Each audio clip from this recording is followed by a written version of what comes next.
Welcome to my basement. As you can see, I'm the keeper of keepsakes, collector of memories, and magpie of paperwork.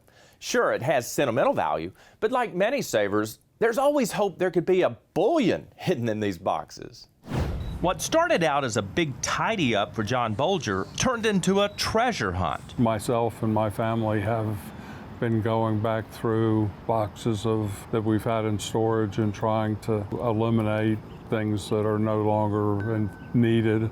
In one of those boxes, he found a folded bunch of yellowed papers. As you can see, these are rather inconspicuous when they're folded up. When he laid them out, it only took a moment to realize what they were. What I have is called a bearer bond. They were series 1977 bonds. I purchased 2 bonds with each had a face value of $5,000. They were sold to raise money for an airport project.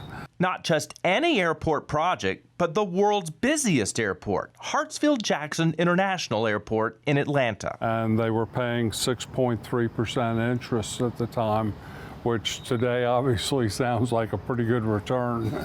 That is a good return for the bondholder and a great source of revenue for the municipal bond issuer.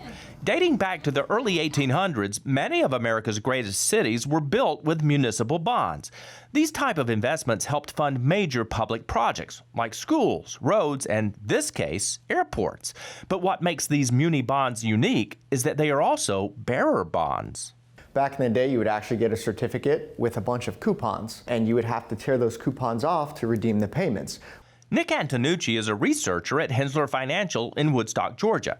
He says up until the early 1980s, bearer bonds were the instrument of choice for anonymous investors.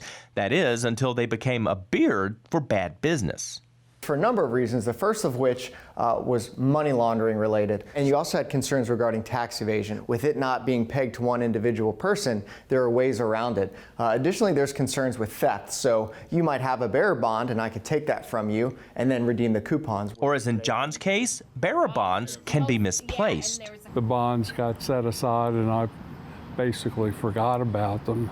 So John began a journey to see if his investment from more than 40 years ago could bear fruit. Since Chase Manhattan was mentioned on the bonds, I went to Chase to see what could be done to redeem them at that time, and they basically came up with no solution. He also looked into the now defunct brokerage company he bought them from, but found they had been acquired by SunTrust, which merged with BB&T to become Truist. But that information did not get him any closer to finding his treasure. So I sort of wound up running into stone walls. That's when he reached out to Inside Investigations. Our team joined his quest to track down the obligor of the bonds. We found 5 banks that are connected to these bonds. We've reached out to the Department of Revenues for both the state of Georgia and North Carolina, and they didn't have any answers. So we went back to the city of Atlanta and spoke to their finance department, city council, and public affairs department. But still nobody wants to take responsibility for these bonds. So we sought out the advice of financial pros. Here we go, several at 6.3. Akin to following a map, Hensler's financial experts use their database to help bring us one step closer to unearthing John's money. So we were able to narrow it down to 9 potential CUSIPs that this particular security could be.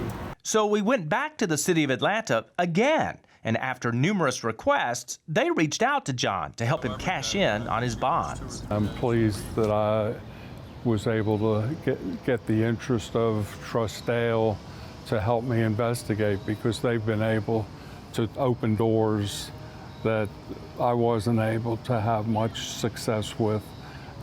As of this airing, John has yet to receive the value of his bonds, but the city of Atlanta pledges to continue to work with John until he gets the money he's due.